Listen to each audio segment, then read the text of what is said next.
les amis, bienvenue à vous dans le débrief. En bref, si vous n'êtes pas abonné, abonnez-vous, commentez, likez. C'est une chaîne de football, si vous êtes nouveau, qui débriefe les matchs européens. Donc, si vous n'êtes pas abonné, abonnez-vous. Place au débrief. Les amis, on va débriefer le match qui a opposé Chelsea contre Manchester United. Tout d'abord, on va dire déjà la première mi-temps, le grand absent, c'est le spectacle. L'affiche était belle, mais le spectacle sur le terrain, les acteurs, il n'y avait pas grand-chose. Pourquoi il n'y avait pas grand-chose? Notamment, qui dit la défense qui performe, notamment que ce soit du côté Maguire ou que ce soit Odegaard, franchement la défense était en forme et a tenu et a empêché beaucoup d'attaques, mais notamment aussi le milieu de terrain de Chelsea, déjà on va dire que ce soit Kovacic ou Kanté. Et franchement, si les milieux défensifs sont dans une top performance, donc difficile de penser qu'il y aura beaucoup d'attaques, donc voilà. Et notamment pourquoi Chelsea aussi n'a pas pu vraiment attaquer, vraiment développer son jeu, parce que le pressing était très très haut de Manchester United, notamment que ce soit sur le gardien, que ce soit bref, il y avait toujours 3 joueurs en général qui pressaient, qui laissaient pas. De toute façon, il y avait toujours quelqu'un. Donc ils ont empêché dès le 6 mètres de Chelsea de pouvoir développer quelconque attaque ou une offensive. Donc voilà, parce que notamment les joueurs techniques avec qui montent, chez Ziyech qui est titulaire, donc manque de rythme, donc je pense pas qu'il allait vraiment faire grand chose. Mais voilà, monte, il a joué la Champions League et là il joue encore titulaire, donc c'était difficile. Mais une première mi-temps, il y a l'incident qu'il y a eu par rapport à la VAR concernant le penalty ou pas, faut arrêter sur Odoi. Là, à un moment donné, il faut arrêter parce que le moindre geste, le moindre réflexe, on va juger quoi que ce soit.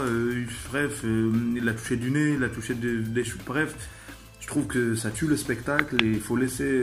Non, pour moi, il n'y a pas pénalty, il n'y a pas besoin de VAR. Hein, donc voilà, on a arrêté le jeu.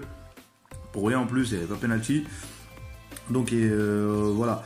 Une première mi-temps 0-0 méritée de deux équipes, notamment la seule vraie occasion, je dirais, c'est l'occasion de Giroud. Là, il aurait pu, franchement, là c'était un beau but quand même, le centre de Odoi, et même il s'est fait mal, il a touché le poteau. Donc voilà, une première mi-temps à oublier. Deuxième mi-temps, c'est reparti. Le jeu il s'est un petit peu plus ouvert, mais notamment il y a eu directement l'occasion, c'est Chilwell qui monte pour la première fois, je dirais, pour faire un centre. Et Ziyech qui frappe le ballon et le réflexe de De Gea qui arrête le ballon. Et là, ça aurait pu faire un 0 pour Chelsea. Donc voilà. Après, Manchester United, pareil, pressait toujours, empêchait toujours Chelsea de construire de leurs attaques. Et aussi procéder en contre. Notamment, il y avait beaucoup de contres qui ont été mal joués, que ce soit par Rashford, que ce soit. Donc voilà, il n'y avait pas grand chose honnêtement. Manchester a frappé beaucoup de l'extérieur de la surface, notamment à cause de top performance que ce soit de Kovacic, que ce soit de Kanté. Franchement, une belle performance. Et ce qu'il y a à retenir sur ce match, honnêtement, c'est les performances de la défense en général des deux côtés. C'est ça des deux équipes. Je comprends pourquoi Manchester sont deuxième. Et aussi Chelsea, c'est continue comme ça. Je pense qu'ils vont peut-être pas cette année, mais l'année prochaine, à ce rythme-là, déjà tu construis une équipe avec une bonne défense. Et là, ce que j'ai vu, des équipes, et là c'était le test pour Tuchel, il aurait peut-être pu, notamment moi je pense qu'il aurait dû, quand il a sorti Giroud, de faire rentrer Werner, ou de laisser Giroud, parce que Giroud il aime bien les ballons, les centres, parce qu'il a fait rentrer Pulisic. Et que ce soit, il a laissé Ziyech en attaque, ça je comprends pas. Donc à un moment donné, il y avait des joueurs qui jouent sur le côté, donc éventuellement des centres. Et je comprends pas d'avoir retardé très tard l'entrée de Werner. Je pense que peut-être qu'il est déçu du joueur parce qu'il a laissé beaucoup jouer il a laissé beaucoup de titulaires. Donc voilà, que dire. Ce match, ce qu'il y a à retenir, top performance, que ce soit des deux défenses. Et aussi, il y a Bruno Fernandes, on l'a pas vraiment vu parce que, notamment quand on voit pas Bruno Fernandes, c'est-à-dire on voit pas les attaques de Manchester United.